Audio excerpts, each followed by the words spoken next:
Friends, உங்கள் மலரக்கா இங்கே பாருங்க. ஊளி மீன் இன்னைக்கு இப்போ தான் சோறு வச்சு நல்லா காமிது. இப்போ தான் சோறு பொங்கி சோறு வடிச்சிருக்கு. சோறு வச்சு மீன் ஊளி மீன் பார்த்தீங்களா? பரவாயில்ல, ரொம்ப சின்ன மீன் சொல்ல முடியாது, பரவாயில்லாத மீன். இவ்வளவு மீன் 1/4 கிலோ மீன் 40 ரூபாயா, 1/2 கிலோ 80 ரூபா. ஆனால் 1/4 கிலோ வாங்கினா 50 ரூபா, 1/2 கிலோ வாங்கினா எவ்வளோ சொன்னா 90-100 ரூபாயில்.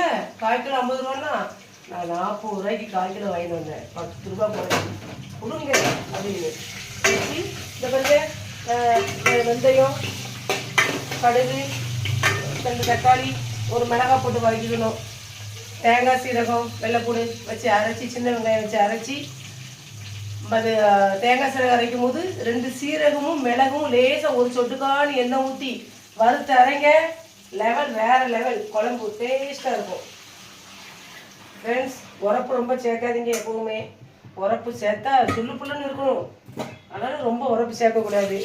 இன்னைக்கு இந்த நாகர்கோயிலெல்லாம் வைப்பாங்கல்ல, சொல்லுவாங்கள்ல மீன். நாங்கள் எப்போவுமே மீன் வந்து கொதிச்சதுக்கு அப்புறம் தான் போடுவோம் வத்த போடும்போது. ஆனால் நாகர்கோயில் சைட்லலாம் பாருங்கள், முதலே போட்டுருந்தாங்க. மீன் குழம்பு வச்சாச்சு, மீன் குழம்பு உப்பு போட்டாச்சு.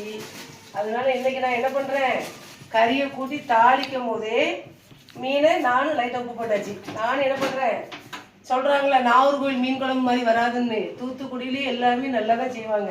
அவங்க தேங்காய்கள்லாம் ஒன்றா மசாலாம் கூட்டி மீனையும் கூட்டி ஒன்று போல் வச்சுருவாங்க. இன்னைக்கு நான் அப்படி தான் செய்கிறேன். என்ன பார்த்தீங்களா, முதலே மீனை போட்டாச்சு.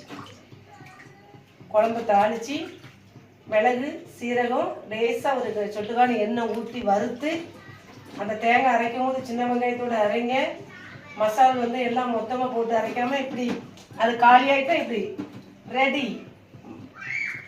சூப்பர். இன்னைக்கு நான் என்ன பண்ணிட்டேன், அவங்கள மதிய மசாலாம் போட்டு ஒன்றா வச்சு குழம்பு கூட்டி தாளித்து ஊற்றியாச்சு. ஊளி மீன் ரெடி. இன்னைக்கு மீன் குழம்பு ரெடி. சாப்பிட வரீங்களா ஃப்ரெண்ட்ஸ்? நம்ம வீட்டில் என்ன சொல்லுங்க, நைட்டு சுட சுட சோறு பொங்கி மழை கிளைமேட்டாக இருக்கிறதுக்கு மீன் குழம்பு வச்சு சாப்பிட்டா செம சூப்பராக இருக்கும். சாப்பிட்டு பார்த்து சொல்லுங்க நம்ம வீட்டில் என்ன குழம்புன்னு கமெண்ட்ல செஞ்சு பார்த்து சாப்பிட்டுட்டு சொல்லுங்க. சாப்பாடு ரெடி, சாப்பிட வாங்க ஃப்ரெண்ட்ஸ். தேங்க்யூ.